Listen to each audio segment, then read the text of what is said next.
Doxorubicin, also known as adriamycin, is an intravenous chemotherapy, frequently used for the treatment of breast cancer, sarcomas, and lymphomas.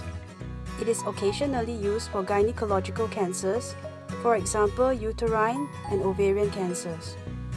Doxorubicin is administered as a slow bolus injection over 5 minutes. It is a vesicant, meaning that leakage of the chemotherapy across the cannula can cause skin damage.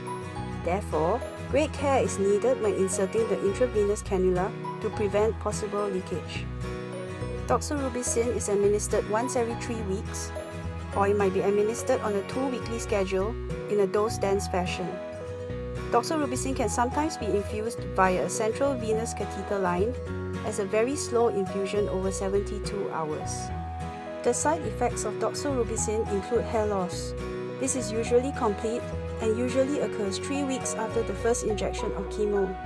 Hair loss, however, is temporary, and usually by 2 months of completion of the entire course of chemotherapy, the hair starts growing back. Other common side effects include nausea and vomiting, low white blood counts, fatigue and tiredness, and occasionally diarrhea. Serious side effects include infection.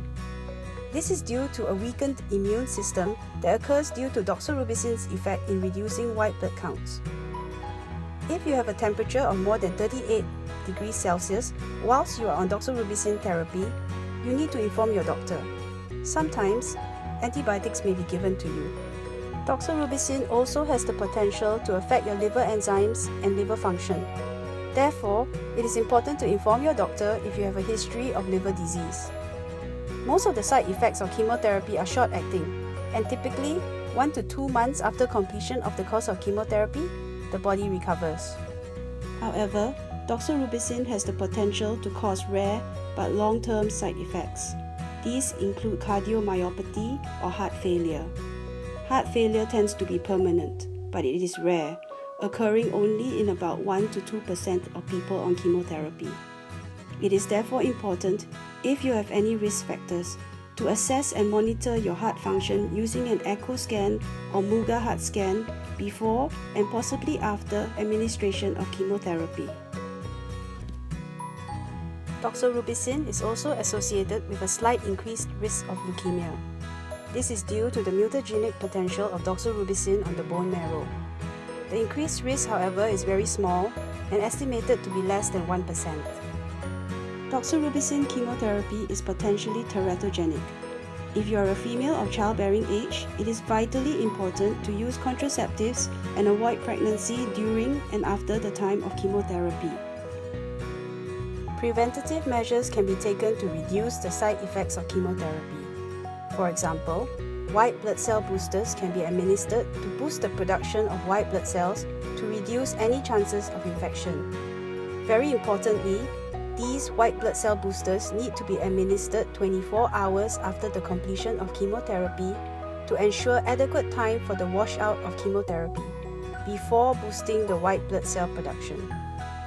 Nausea and vomiting can also be effectively controlled with the use of anti-nausea medication, example dexamethasone, ondansetron, granisetron, Eman, or Akynzeo.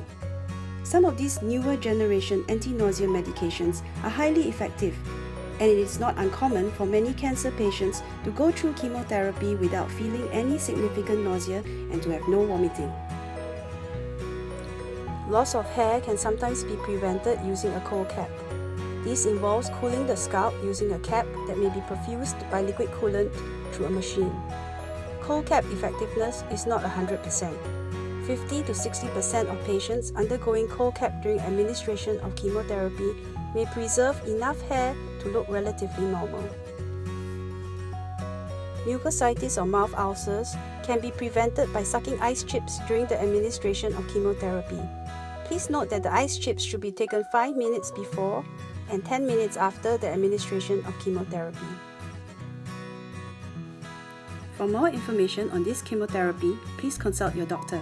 You can also find out more by clicking on the links accompanying this video.